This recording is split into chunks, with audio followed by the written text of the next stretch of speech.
건강하다고 믿는 식습관이 당뇨병에는 좋지 못할 수 있습니다.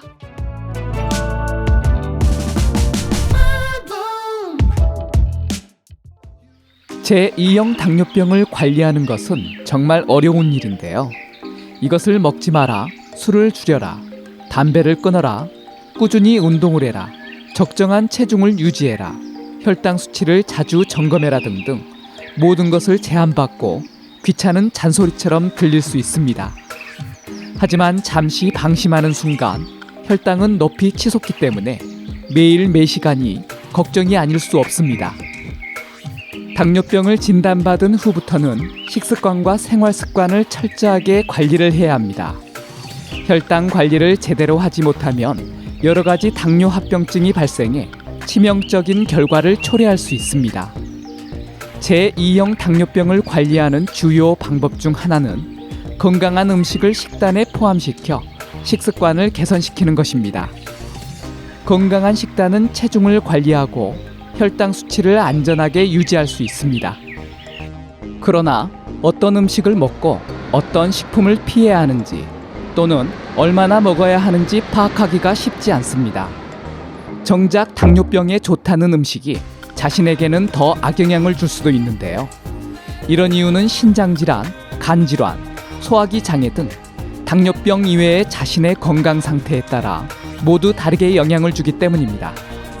이처럼 당뇨에 좋다는 음식을 무작정 섭취하기보다는 자신의 건강 상태와 식품에 대한 효능과 부작용을 꼼꼼히 살펴보고 선택하는 것이 중요합니다. 오늘 영상에서는 일반적으로 건강한 것처럼 보이는 식습관이 당뇨병에는 좋지 못한 것들이 있는데요. 어떤 것들이 있고 그 이유는 무엇인지 알아보겠습니다. 첫 번째, 정기적으로 비타민제와 미네랄 보충제를 복용하는 경우입니다. 당뇨병에 좋은 것으로 알려진 비타민과 다양한 보충제를 드시는 경우가 많이 있는데요.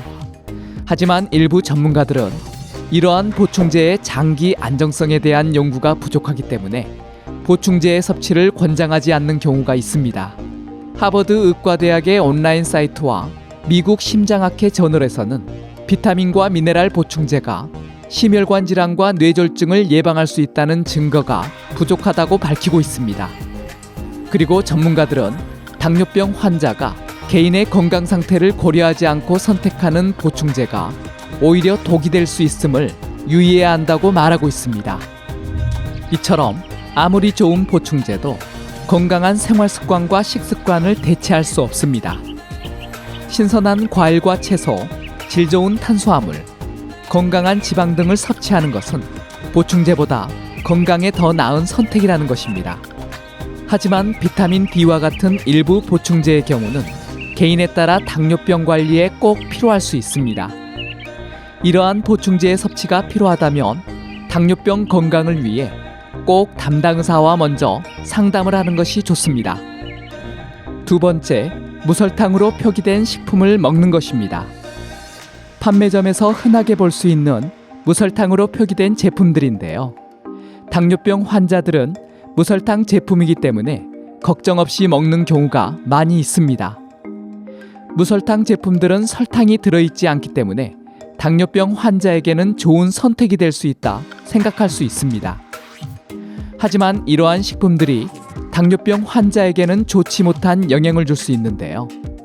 대부분의 무설탕 제품들은 설탕의 단맛을 대체하기 위해 당 알코올과 인공 감미료를 사용하는 경우가 많습니다. 일부 당 알코올은 탄수화물이 포함되어 있고 특정 사람에게 부작용을 유발하며 인공 감미료의 경우는 장내 미생물 환경의 악영향으로 인해 혈당을 소폭 올리며 비만과 당뇨병 관리를 힘들게 할 수 있습니다. 당 알코올과 인공 감미료에 대한 내용은 위 카드를 클릭하면 시청할 수 있습니다. 세 번째, 지방이 많은 음식을 먹지 않는 것입니다. 트랜스 지방과 포화 지방을 너무 많이 섭취하면 나쁜 콜레스테롤이 급증해 심장 질환의 위험이 증가합니다. 당뇨병 환자는 심장병에 걸릴 위험이 높기 때문에 지방 섭취를 억제하는 것이 좋은데요. 하지만 오메가3 지방산과 같은 건강한 지방까지 섭취를 제한하는 것은 좋지 않습니다. 펜실베니아 주립대학교의 연구에 따르면 건강한 지방 성분이 많이 함유된 아보카도, 올리브오일, 기름진 생선, 견과류 등을 매일 섭취하면 나쁜 LDL 콜레스테롤 수치를 낮출 수 있다고 밝히고 있습니다. 미국 당뇨병 협회에서는 포화지방과 트랜스지방을 줄이고 불포화지방 섭취를 늘리는 것이 당뇨병을 예방하고 관리하는 데 도움이 된다고 밝히고 있습니다. 네 번째, 과일 주스를 마시는 것입니다. 과일 주스는 일반적으로 건강한 음료이기는 하지만 제2형 당뇨병 환자에게는 좋지만은 않습니다. 과일에는 건강에 필수적인 각종 비타민과 항산화제, 섬유질이 풍부하게 함유되어 있어 적정량을 섭취한다면 당뇨병 관리에 도움이 됩니다. 하지만 그 이상 먹게 되면 과일 속 당분이 혈당을 높여 당뇨병을 악화시킬 수 있기 때문에 섭취량을 제한해서 먹어야 합니다.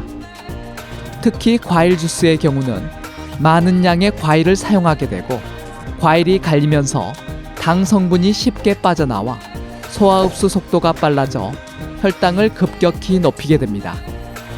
이런 이유로 당뇨병 환자는 과일을 주스로 먹는 것을 피하는 것이 좋습니다. 다섯 번째, 식사 대용으로 먹는 제품들입니다.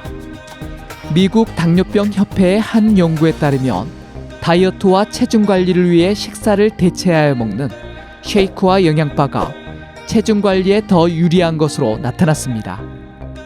이 연구에서 사용한 쉐이크와 영양바의 경우는 단백질, 탄수화물, 지방, 비타민 및 미네랄을 적절하게 혼합한 것인데요.